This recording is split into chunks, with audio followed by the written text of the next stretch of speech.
Everyone, welcome to the smart IAS. अभी हम discuss करेंगे 23 जून 2025 का daily current affairs.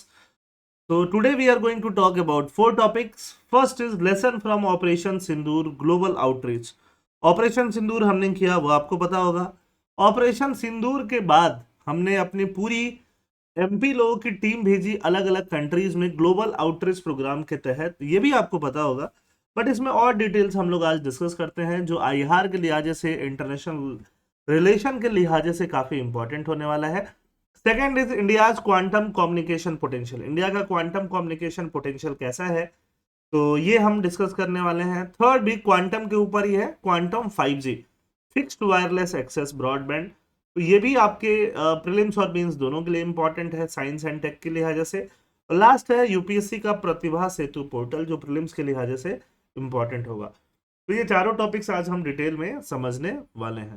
First topic, lesson from operation Sindoor global outreach. Context क्या है? 22 अप्रैल को पहलगाम का टेरर अटैक होता है। उसके बाद इंडिया क्या करता है रिस्पॉन्स में? ऑपरेशन सिंदूर करता है। ऑपरेशन सिंदूर में हम लोग क्या करते हैं? पाकिस्तान को करारा जवाब देने की कोशिश करते हैं। पाकिस्तान के ऊपर मिसाइल्स और कैलिब्रेटेड अप्रोच से हम लोग क्या करते हैं? पाकिस्तान के टेरर लॉन्च पैड्स को हम लोग नष्ट करने की कोशिश करते हैं। अब ये टॉपिक, ये आर्टिकल जो है, ये लिखा किसने है? ये लिखा है श्री शशि थरूर जी ने, जो कि कांग्रेस के एक जाने माने एमपी हैं। और श्री शशि थरूर को एक तरह से लीडर बनाया गया था कि ऑपरेशन सिंदूर के खत्म होने के बाद बाकी वर्ल्ड को ये बताना था कि हम ऑपरेशन सिंदूर किए क्यों। ऑपरेशन सिंदूर का ऑब्जेक्टिव क्या था? कि हम टेरर के विक्टिम हैं, India is a victim of terror, और ये सारी बात पूरे वर्ल्ड को बतानी थी। ठीक है, यहाँ पे अपना जो पॉलिसी है, तो इसके वजह से हम लोगों ने यहाँ पे आउटरीच प्रोग्राम में श्री सत्य थरूर को भेजा, और उनके साथ और भी लोगों की टीम थी। तो ऑपरेशन सिंदूर में अलग अलग डेलीगेशंस बनाए गए एमपी लोगों के, ऑल पार्टी डेलीगेशन, जिसमें सारी पार्टी से लोग जा सकें अलग अलग। फॉर एग्जाम्पल बीजेपी से जय पांडा साहब थे, रविशंकर प्रसाद थे। जनता दल यूनाइटेड से संजय कुमार झा साहब थे। श्रीकांत शिंदे शिवसेना से थे। शशि थरूर कांग्रेस से थे। सुप्रिया सुले एनसीपी से थी। कनिमोझी मैडम डीएमके से थी। तो अलग अलग कंट्री के अलग अलग हिस्सों से एक टीम बनाई गई, और इनके अंदर ये लोग हेड कर रहे थे, नेतृत्व कर रहे थे। अलग अलग रीजन्स में इंडिया का नेतृत्व कर रहे थे, अलग अलग जगह पे। इनके अंदर अलग और सारे एमपी लोग अलग अलग पार्टी से, फॉर एग्जांपल ओवैसी साहब भी गए थे। तो अलग अलग लोग अलग अलग कंट्रीज में गए थे। ठीक है, ऑब्जेक्टिव क्या था? What was the objective? To shape shape global perception, global perception को शेप करना। Counter misinformation, misinformation को काउंटर करना। मिस इन्फॉर्मेशन कौन फैला रहा था? पाकिस्तान फैला रहा था। And consolidate international support, international support को कंसोलिडेट करना। कंट्रीज कहाँ कहाँ गई थी? पार्लियामेंट्री डेलीगेशन कहाँ कहाँ गए थे? गुआना में, पनामा में, कोलंबिया, ब्राजील, यूनाइटेड स्टेट्स। ठीक है, हर जगह ये जो आप देख रहे हो, ये रहा आपका यूनाइटेड स्टेट्स ऑफ अमेरिका, ये रहा आपका ब्राजील। ठीक है, यहाँ पे है पनामा और गुआना। तो हर जगह ये लोग गए थे, यूरोपियन कंट्रीज में भी, मिडिल ईस्ट में भी, ठीक है, साउथ अफ्रीका में भी। तो यहाँ पे इन सबका जाना हुआ था। Heads of all party delegation, ये क्या लोग क्या थे? Heads of all party delegation थे। शशि थरूर साहब यूनाइटेड स्टेट्स जो टीम गई, उसके डेलीगेशन के हेड थे। मिडिल ईस्ट के डेलीगेशन के हेड थे रविशंकर प्रसाद साहब। जापान और मलेशिया के हेड थे संजय कुमार झा। वेस्टर्न यूरोप के हेड थे बैजयंत पांडा साहब। रशिया और स्पेन की हेड थी कनिमोजी मैडम। ठीक है, साउथ अफ्रीका, इजिप्ट और केन्या में हेड थी एनसीपी के Supriya Sule. UAE and Africa के हेड थे श्रीकांत एकनाथ शिंदे। श्रीकांत शिंदे, एकनाथ शिंदे जो डिप्टी सीएम हैं महाराष्ट्र के, उनके बेटे हैं। Key lesson from the global outreach, इस ग्लोबल आउटरीच से क्या लेसन हमें सीखने के लिए मिला? National unity as diplomatic strength, कि पूरे देश का यूनिटी जो है, क्योंकि ऑल पार्टी डेलीगेशन था, सारी पार्टीज के लोग यहाँ पे थे। तो नेशनल यूनिटी को एज अ डिप्लोमेटिक स्ट्रेंथ भी हम लोग शो कर सकते हैं। जहां बात नेशनल सिक्योरिटी की होगी, वहां पॉलिटिकल कंसेंसस होना बहुत जरूरी है। और इस मैटर पे, टेररिज्म के अगेंस्ट मैटर पे, हम लोगों ने पॉलिटिकल एक तरह से स्ट्रेंथ दिखाया। इंपॉर्टेंस ऑफ क्लियर कम्युनिकेशन, यहाँ पे गवर्नमेंट जो है इन लोगों को भेज रही है कि क्लियरली कम्युनिकेट करके आना है, आर्टिकुलेट करता है अपना रैशनले, है ना, कि किस वजह से ऑपरेशन सिंदूर हुआ। India's adherence to international law and self defence. तो इंडिया यहाँ एडियर कर रहा है इंटरनेशनल लॉज को, इंटरनेशनल लॉ को मान रहा है, सेल्फ डिफेंस प्रिंसिपल के ऊपर काम कर रहा है। एग्जाम्पल क्या है, Colombia's policy shift, retraction of premature concern over civilian casualty and reaffirmation of India's right to self defence. Colombia का पॉलिसी शिफ्ट हो गया इंडिया की बातें सुन के, इंडिया के डेलीगेशन की बातें सुन के, और उसने रीअफर्म किया कि यस, इंडिया का राइट टू सेल्फ डिफेंस है। जब पाकिस्तान जैसी कंट्री या कोई भी कहीं से भी कोई टेररिस्ट अटैक होता है, और फॉर एग्जांपल वो लोग पाकिस्तानी टेररिस्ट है, पाकिस्तान उन पे एक्शन नहीं ले रहा, हम ये मान भी लेते हैं थोड़ी देर के लिए कि पाकिस्तान गवर्नमेंट के कंट्रोल में नहीं है ना, पाकिस्तान गवर्नमेंट ये सब डायरेक्टली नहीं करवा रही, पाकिस्तान आर्मी ये सब डायरेक्टली नहीं करवा रही, बट पाकिस्तान उन पर भी तो कुछ नहीं कर रहा ना, तो वो लोग वहां रह रहे हैं और यहाँ आके अटैक कर रहे हैं, तो हमें वहां जाके एलिमिनेट करना होगा। This is our right to self defence. Misinformation को काउंटर करना, परसिस्टेंट मिस इन्फॉर्मेशन जो पाकिस्तान और बाकी फॉल्स नैरेटिव्स जो फैलाते हैं उनको काउंटर करना यहाँ पे बहुत ज्यादा जरूरी हो गया था। कि lesson from the global outreach, हमारा लेसन क्या रहा ग्लोबल आउटरीच से, जो भी सॉफ्ट पावर है हमारे पास उसको हम लेवरेज कर रहे हैं, यूज कर रहे हैं, चाहे वो योगा के नाम से है, बॉलीवुड के नाम से है, इमोशनल रेजोनेंस बना रहे हैं। Demonstrated soft power role in fostering understanding and goodwill, understanding and goodwill बनाने में हम लोग सॉफ्ट पावर का यूज डेमोन्स्ट्रेट कर रहे हैं। प्रोएक्टिव पब्लिक डिप्लोमेसी दिखा रहे हैं। Countries welcome direct Indian engagement, desire for frequent parliamentary exchanges, countries ने फ्रीक्वेंट पार्लियामेंट्री एक्सचेंजेस का भी डिजायर दिखाया। स्ट्रेटेजिक एंगेजमेंट भी कर रहे हैं। यूनाइटेड नेशन सिक्योरिटी काउंसिल के जो नॉन परमानेंट मेंबर्स हैं, यूनाइटेड नेशन आपको पता है ना, यूनाइटेड नेशन का जो की है वो क्या है, सिक्योरिटी काउंसिल, उसके जो नॉन परमानेंट मेंबर्स हैं गुआना, पनामा, कोलंबिया, उसके साथ हम स्ट्रेटेजिक एंगेजमेंट भी बना रहे हैं। Support for India's UNSC permanent seat candidature, UNSC का परमानेंट सीट के लिए भी हम यहाँ पे सपोर्ट लेके आ रहे हैं। Example Panama's endorsement. The 3T, tech, trade, tradition, future diplomacy must integrate. तो यहाँ टेक, ट्रेड और ट्रेडिशन को हम लोग क्या कर रहे हैं, इंटीग्रेट। टेक मतलब promote Indian innovation and AI leadership, India के इनोवेशन और एआई लीडरशिप को हम यहाँ पे प्रमोट कर रहे हैं। ट्रेड भी कर रहे हैं वीजा विद चाइना, ठीक है। ट्रेडिशन जो अपना है उसको भी हम लोग यहाँ पे फॉलो करने की कोशिश कर रहे हैं। यूनाइटेड नेशन के बारे में आपको बता दें, यूनाइटेड नेशन 1945 में बना था। यूनाइटेड नेशन का कोर जो है वो यूनाइटेड नेशन सिक्योरिटी काउंसिल है। यूनाइटेड नेशन सिक्योरिटी काउंसिल में टोटल 15 मेंबर होते हैं। 5 मेंबर परमानेंट हैं। परमानेंट मेंबर के बारे में आप जानते हो, यूएस है, यूके है, रशिया है, फ्रांस, चाइना, इनके पास वीटो पावर भी होता है।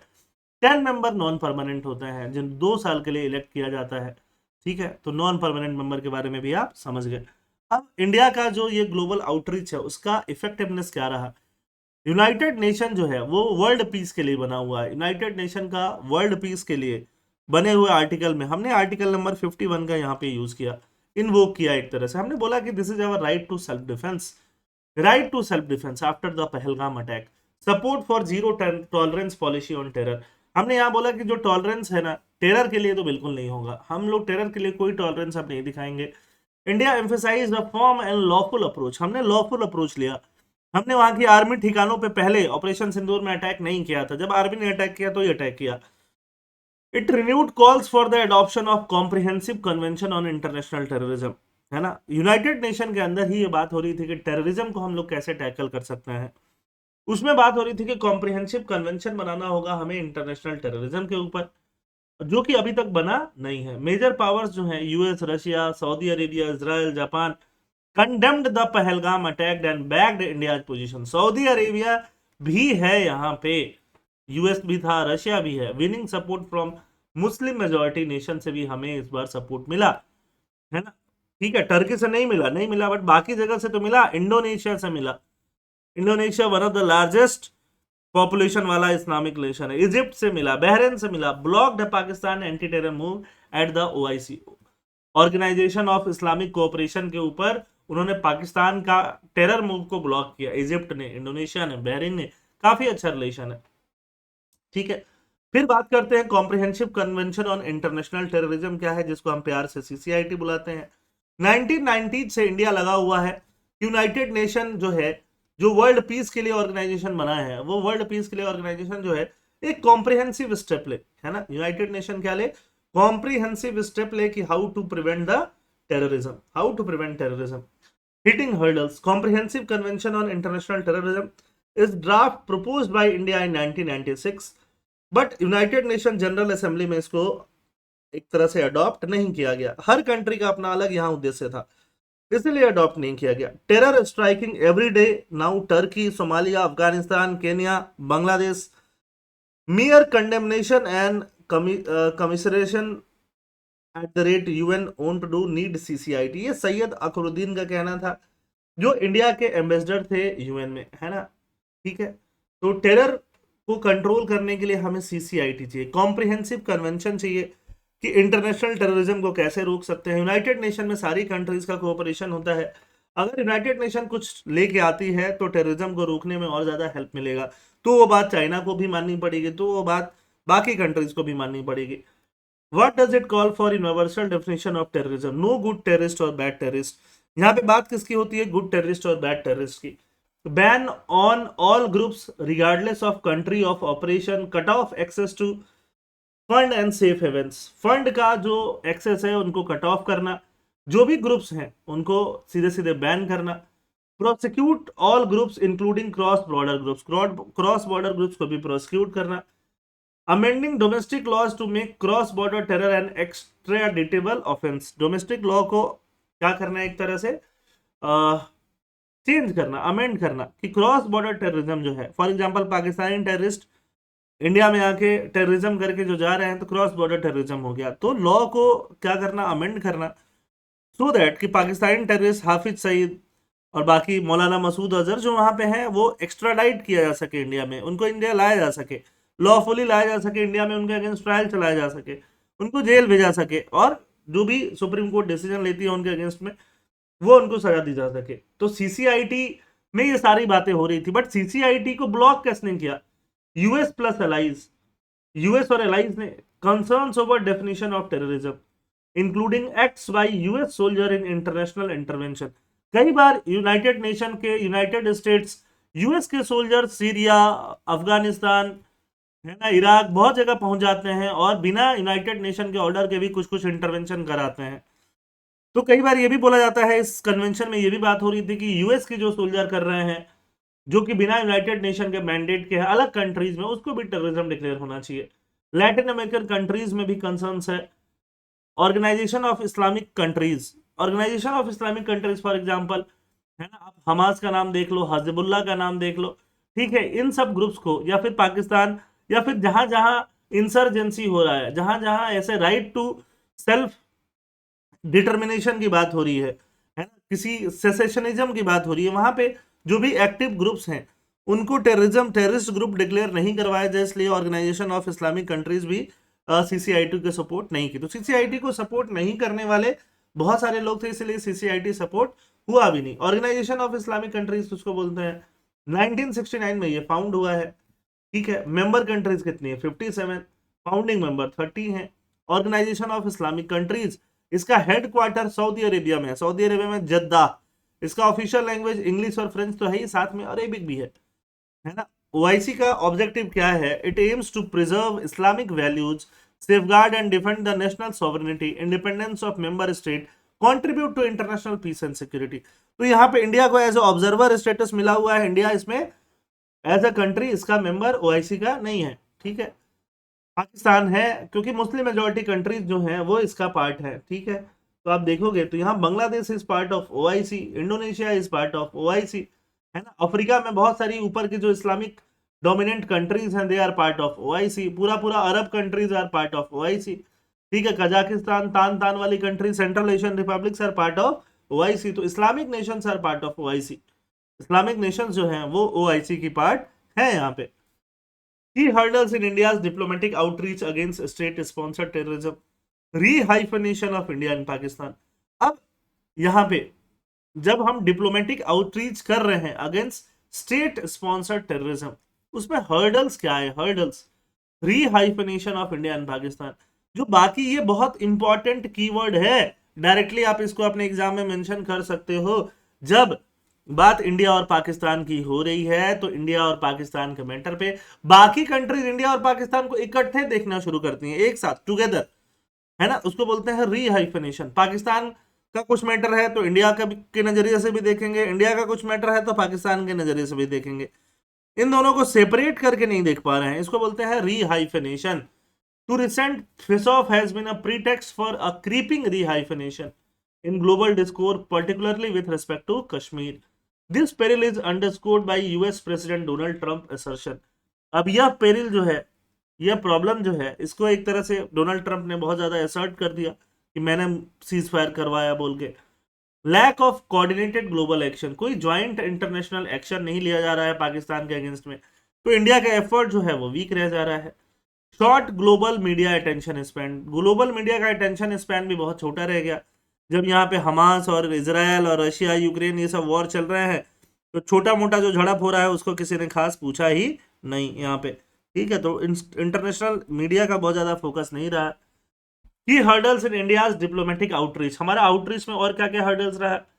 India's limited influence in global financial bodies, global financial bodies में इंडिया का इन्फ्लुएंस हुआ ही नहीं। पाकिस्तान को तब भी लोन मिल गया, आईएमएफ का लोन मिल गया $1 बिलियन का, वर्ल्ड बैंक का $40 बिलियन का पार्टनरशिप, और एडीबी का भी $800 मिलियन का लोन मिल गया, ADB Asian development bank.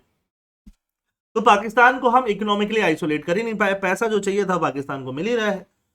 Persistent bilateral support for Pakistan, Pakistan के लिए परसिस्टेंट बायलेटरल सपोर्ट चाइना और टर्की जैसे कंट्रीज करी नहीं, लगातार उनका ऑल वेदर फ्रेंड चाइना और टर्की बनी हुई है यहाँ पे 100%। Pakistan also sent diplomatic teams abroad to counter India's narrative, reducing India's diplomatic edge, Pakistan ने भी अपना टीम बनाया, उसने भी अपने टीम को बाहर भेजा। वे फॉरवर्ड यहाँ पे क्या निकल के आता है, elevate engagement in south and central America through high level visits, south and central America में हमारे विजिट्स नहीं होते हैं, और साउथ और सेंट्रल अमेरिका में हमें और ज्यादा से ज्यादा विजिट्स कराने होंगे। Outreach in South American countries, for example Guyana, to secure stakes in oil and infrastructure sector. Enhance media strategies, media strategies को हमें क्या करना होगा, और ज्यादा इनहेंस करना होगा। Blend security diplomacy with economic diplomacy, security को इकोनॉमिक के साथ भी जोड़ के रखना पड़ेगा। Second topic of the day is India could achieve quantum communication using satellite.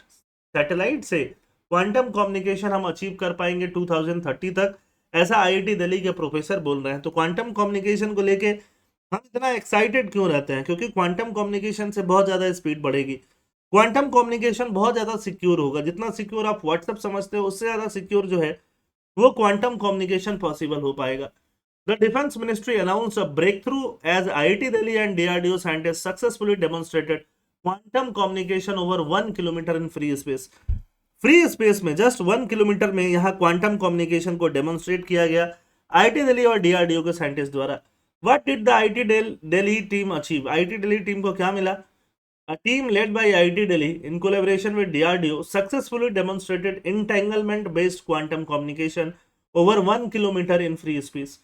Entanglement based quantum communication को डेमोन्स्ट्रेट किया। इंस्टेंगलमेंट, ठीक है, 1 किलोमीटर फ्री स्पेस में। इंटेंगलमेंट मतलब कि जो यहाँ पे क्यूबिट्स हैं 0 और 1 एक दूसरे के साथ क्या है, इंटेंगल्ड स्टेट में है, ठीक है। The demonstration achieved a secure की रेट ऑफ 240 बिट्स पर सेकेंड, 7% के यहाँ एरर आया। इतना टेक्निकल डिटेल हमें याद रखने की जरूरत नहीं है।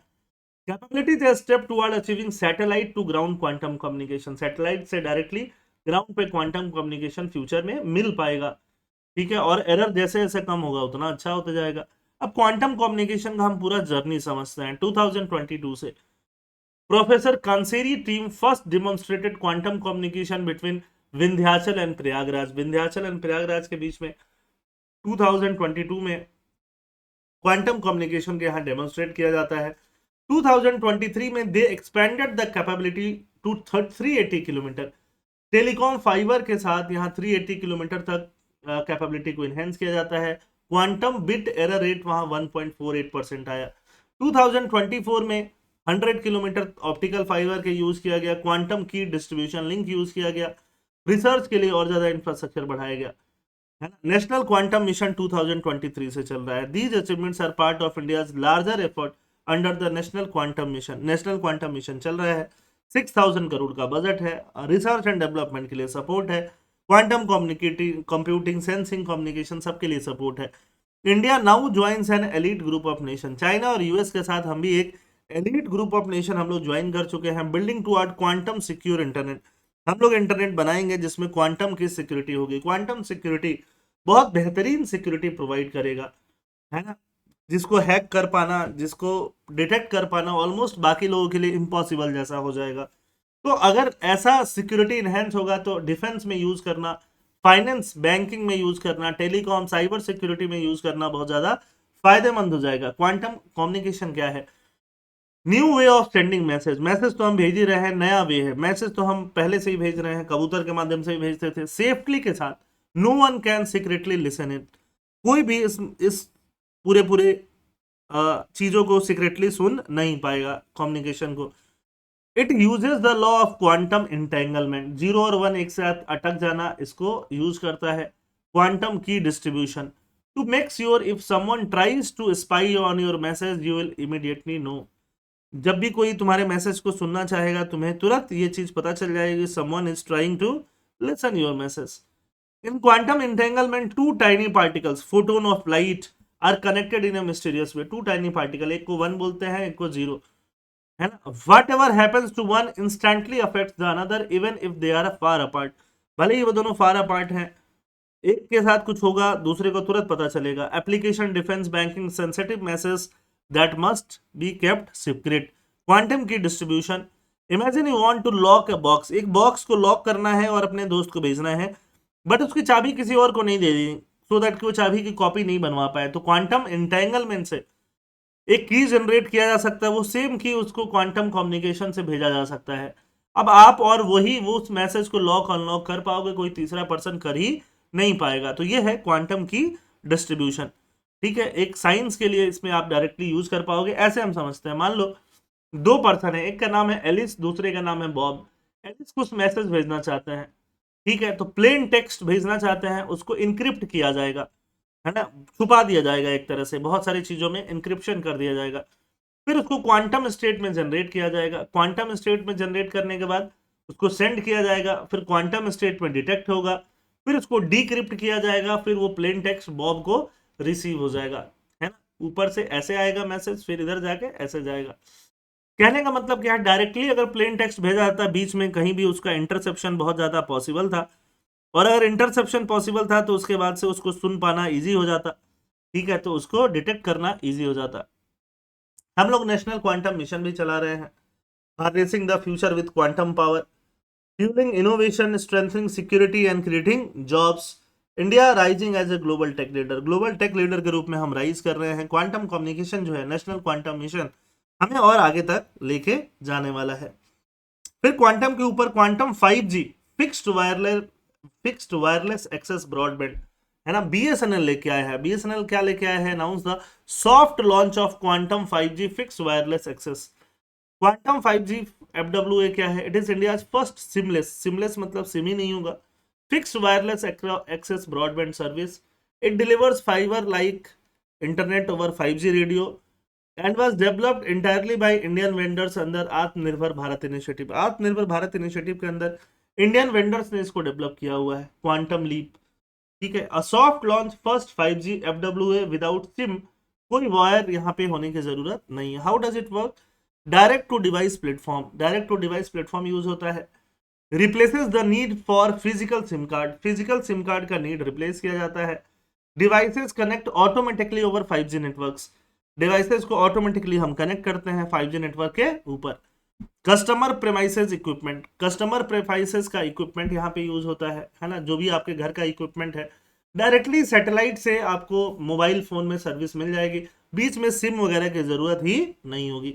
सिम वगैरह का जरूरत, इसमें जो ये कंपोनेंट लॉन्च हुआ है, कोई भी फॉरेन पर डिपेंडेंसी हमारी नहीं रहने वाली है, सब कुछ इंडियन कंपोनेंट के साथ हम इसको लॉन्च कर पाएंगे। तो seamless architecture, made in India, tech stack, high speed performance, 980 MBPS का डाउनलोड हो सकता है। 980 MBPS मतलब ऑलमोस्ट 1 GB, खटखट 1 GB पर सेकंड के हिसाब से डाउनलोड होना शुरू हो जाएगा।